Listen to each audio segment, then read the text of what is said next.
Bienvenidos exploradores del pasado acuñado a Numismáticame, soy la J equivocada y este es tu espacio para explorar el fascinante mundo de las monedas y billetes. Si te apasiona la numismática, quieres aprender más sobre su historia y valor o simplemente disfrutar de la belleza de estas pequeñas obras de arte, has llegado al lugar correcto, donde cada moneda y billete cuenta una historia. ¿Listo para un viaje lleno de descubrimiento? Aquí exploraremos juntos la historia detrás de cada pieza, desentrañando sus secretos, rarezas y valores. Prepárate para emocionarte con cada hallazgo en Numismáticame. Hoy, en Numismáticame, viajaremos a Israel, a la década de los 70, en una época de inestabilidad política y guerras en Oriente Próximo. En mis manos sostengo una moneda de 10 agorot, acuñada entre 1974 y en 1979, acuñada en cuproníquel, que es una aleación de cobre y níquel, que le da un brillo solemne y casi mágico. Tiene un diámetro de 21,5 milímetros y un peso de 4,3 gramos. Y ahora acerquémonos a esta pequeña pero a la vez enorme moneda. En el anverso veremos la imagen de una palmera rodeada por una inscripción que pone Mamlach, que significa Israel en hebreo, que esto a su vez significa Estado de Israel. En el reverso, la moneda presenta el valor facial de la moneda, Esther Agorot, en hebreo, que significa 10 agorot.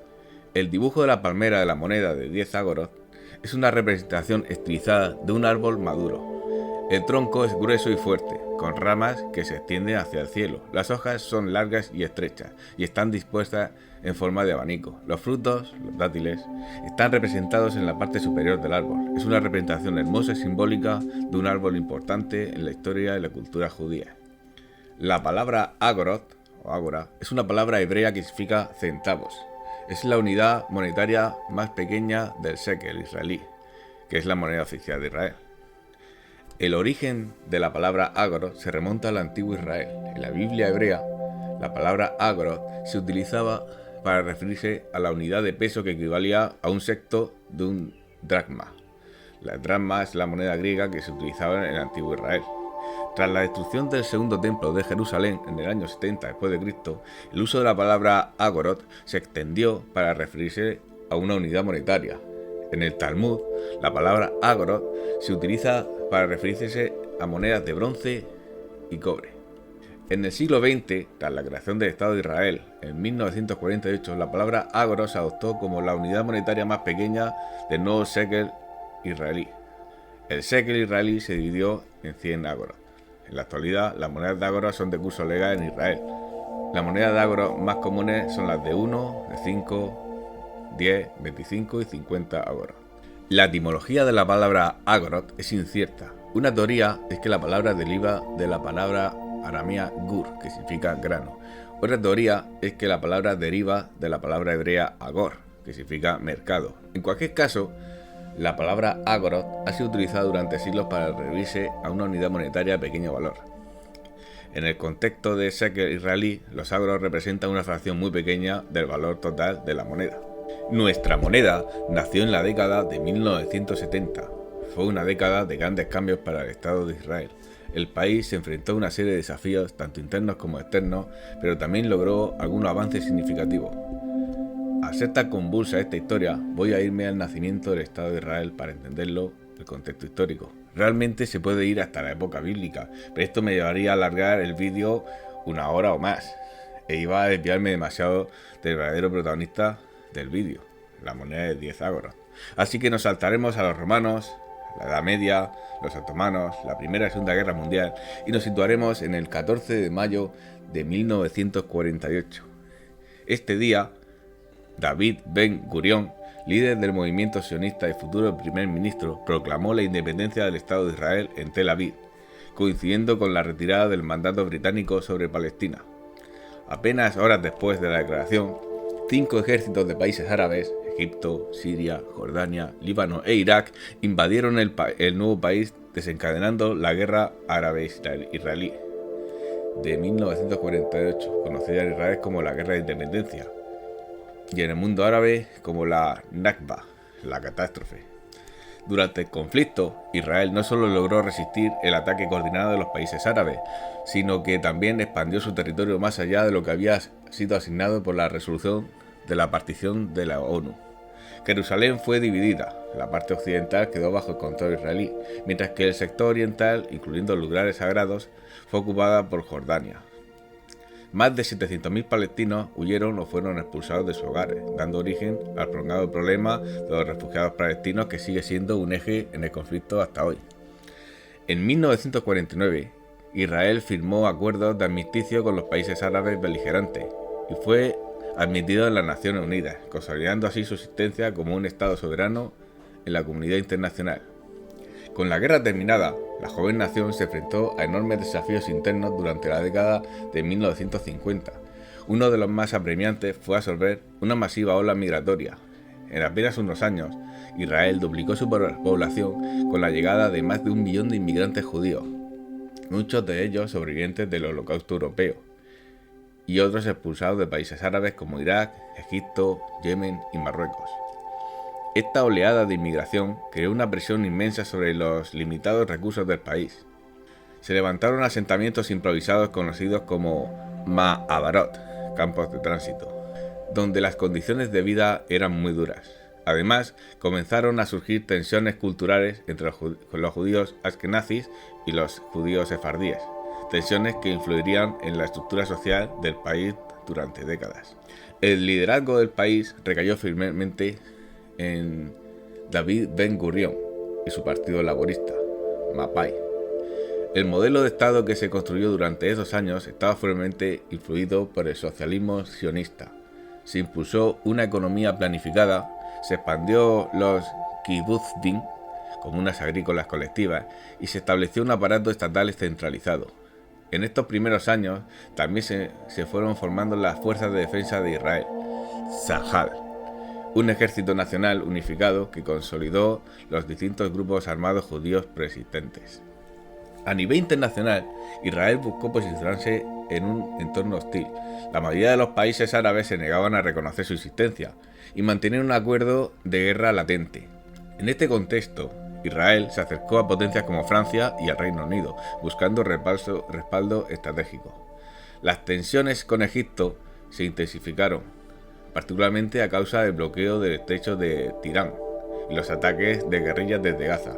Estas tensiones escalaron en 1956, cuando el presidente egipcio Gamal Abdel Nasser nacionalizó el canal de Suez, lo que provocó una crisis internacional. Israel, en coordinación secreta con el Reino Unido y Francia, invadió la península del Sinaí, en lo que se conocería como la Guerra de Sinaí o la Crisis de Suez.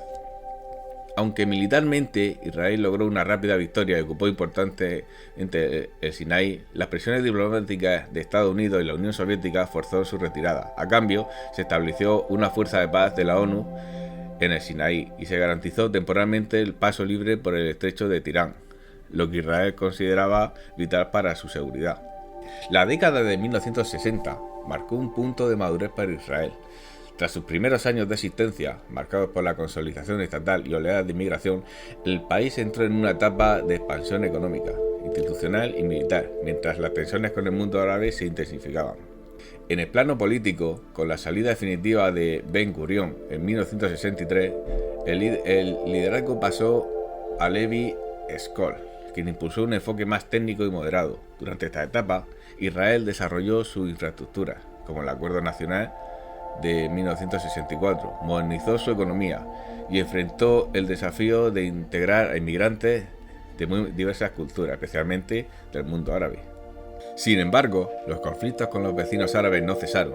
La creación de la OLP en 1964 y el aumento de ataques desde Siria, Jordania y Gaza tensaron aún más el ambiente. Disputas por el agua con Siria y el apoyo regional del nacionalismo palestino empujaron a Israel a reforzar su postura defensiva.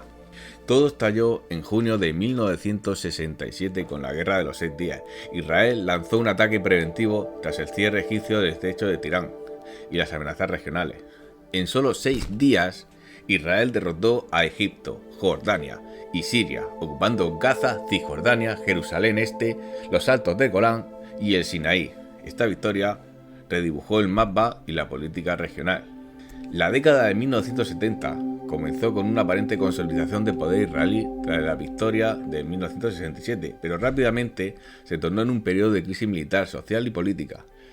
Aunque Israel había ampliado sus fronteras, también se encontraba ocupando territorios poblados por palestinos y el conflicto abierto con sus vecinos. El acontecimiento más determinante fue la guerra de Yom Kippur en octubre de 1973.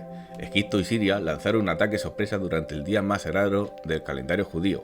Aunque Israel logró repeler la ofensiva y terminar la guerra con una posición militarmente sólida, el impacto psicológico fue enorme. El país se dio cuenta de que su seguridad no era invulnerable. Esta guerra terminó también con la confianza de los dirigentes, llevando a la renuncia a la primera ministra Golda Meir en 1974. En el plano internacional, la década trajo cambios sustanciales. Estados Unidos se consolidó como el principal aliado de Israel, proporcionando ayuda militar y apoyo diplomático. Al mismo tiempo, la causa palestina ganaba visibilidad global. En 1974, la ONU reconoció a la OLP como representante legítima del pueblo palestino. Pero también hubo avances hacia la paz. Tras años de hostilidad, Egipto e Israel iniciaron un acercamiento histórico. El punto culminante fue en 1978 con los acuerdos de Camp David, negociados con la mediación del presidente estadounidense Jimmy Carter. En ellos, el presidente egipcio Anwar Sadat y el primer ministro israelí Menachem Begin acordaron la evolución del Sinaí a Egipto a cambio del reconocimiento del Estado de Israel por este. El Tratado de Paz se firmaría formalmente en 1979, marcando el primer acuerdo de este tipo entre Israel y el país árabe. Internamente, los años 70 también fueron el ascenso del Likud, partido de derechas, que en 1977 rompió el monopolio histórico del laborismo en el poder. Este giro político reflejaba el descontento social tras la guerra y el deseo de cambio en amplios sectores de la población. Al terminar la década, Israel salía de los 70 más dividido, pero también con señales de que la paz, aunque parcial, era posible. La ocupación seguía siendo el mayor dilema, pero el horizonte diplomático había cambiado. La década de 1980 comenzó con Israel recogiendo los frutos del Tratado de Paz con Egipto, pero pronto enfrentó nuevos desafíos. El acuerdo de 1979 permitió a Israel concentrarse en otros frentes, pero también generó tensiones con otros países árabes que consideraban a Egipto un traidor por reconocimiento de Israel. A comienzos de la década, las tensiones con el Líbano fue en aumento. La Organización para la Liberación de Palestina, o OLP, había instalado bases en el sur del Líbano, desde donde lanzaban ataques contra el norte de Israel. En 1982, Israel lanzó la Operación Paz para Galilea, que derivó en la invasión del Líbano. Aunque inicialmente buscaba expulsar a la OLP, la intervención se convirtió en una ocupación prolongada, provocando fuertes críticas internacionales y dividiendo la sociedad israelí. Esto provocó manifestaciones masivas en Tel Aviv. Como consecuencia, el ministro de Defensa, Ariel Sharon, debió renunciar en 1983. En el ámbito político, el Likud consolidó su poder bajo el liderazgo de Menachem Begin y luego Yitzhak Shamir, reflejando un giro a la derecha de la sociedad israelí. A finales de la década estalló la primera Intifada, un levantamiento popular palestino en los territorios ocupados de Gaza y Cisjordania. La revuelta sorprendió a Israel y al mundo, evidenciando el profundo malestar de la población palestina bajo la ocupación y marcando un cambio en la percepción internacional del conflicto. El ejército de Israel respondió con dureza, lo que provocó duras críticas en el ámbito global y un intenso debate interno. En paralelo, Israel continuó estrechando su relación con Estados Unidos, convirtiéndose en el principal receptor de la ayuda exterior estadounidense. A nivel social, la década también estuvo marcada por olas migratorias, especialmente de judíos etíopes en la Operación Moisés de 1984 y la Operación Josué de 1985, lo que añadió diversidad y desafíos de integración a la sociedad israelí.